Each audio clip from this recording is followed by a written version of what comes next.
Mga kananay, maayong buntag sa atong tanan. Maghimo ta og empanada. Mauni ang atong mga ingredients sa ato ang dough. Harina. Harina sa ni. 3 ka cup na harina. Tanawa lang ninyo mga kananay para masundan ninyo kung unsa ang akong gipamutang. Dayon magdugang na pud ta og asukal. Nasaradog maayo ang silupin, wala mong gudkoy garapon ba?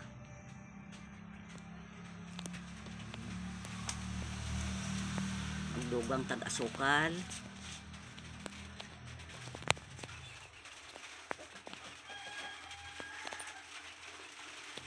Dayon magdugang ta og gamay lang nga asin.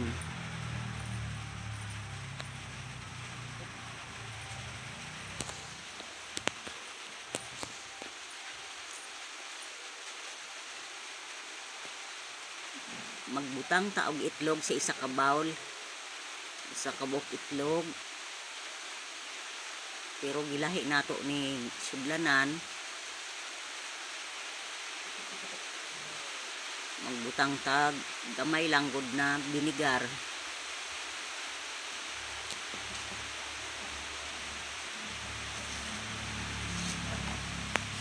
Magbutang na pud ta og margarine.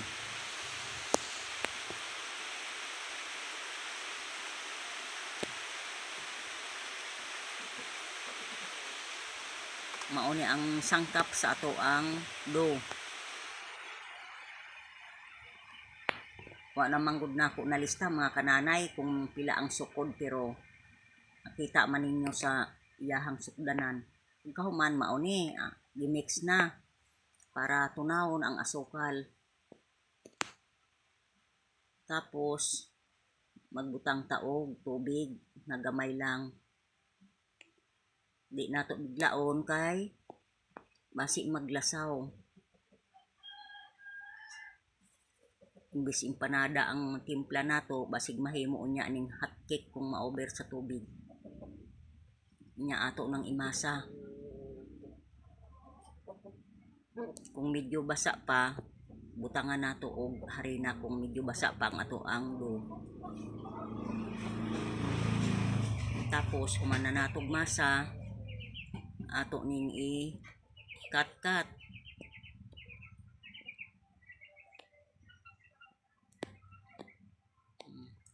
Ato na ning putol-putulon. Wala ko'y kumpletong gamit mga kananay. Mano-mano na lang.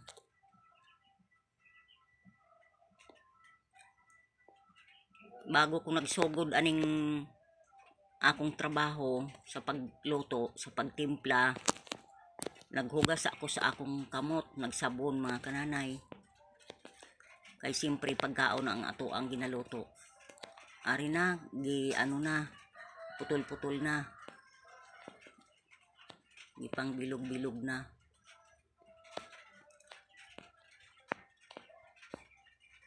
Para mauni ang butangan natong palaman. Imbis nga na atay pang plat untaani nga wala lagi kumpleto pa si kananay gamit.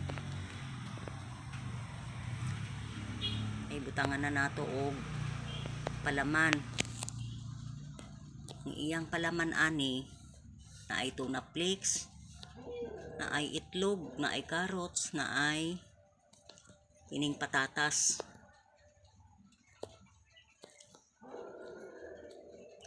First time pa ni mga kananay mo ning ang iyahang porma, imbis empanada, di pa kaayo na ako masunod ang iyahang hugis, ang iyahang shape.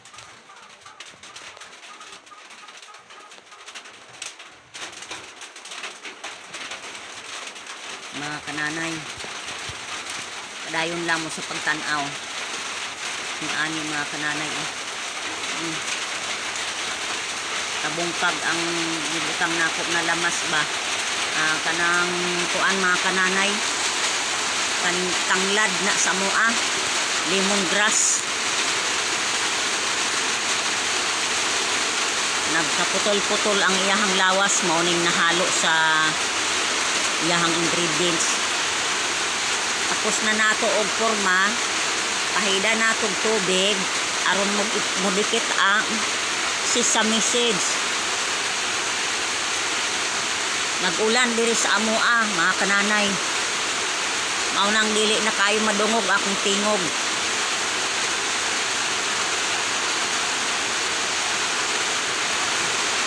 Mauni gipangbutangan na siya og sesame.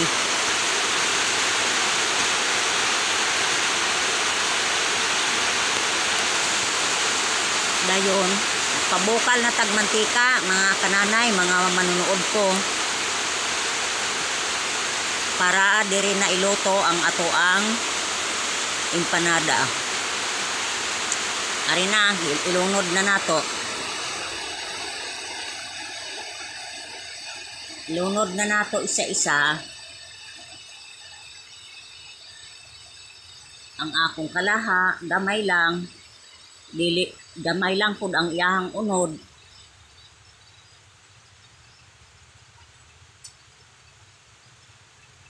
Ni mga kananay, ato ning papulahon ang ato ang empanada.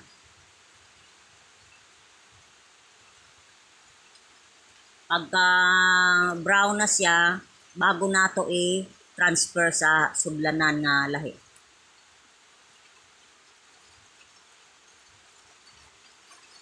Luto na mga kananay. Mauna niya ato ang finished product. Daghang salamat sa inyong pagtan-aw. Bye-bye.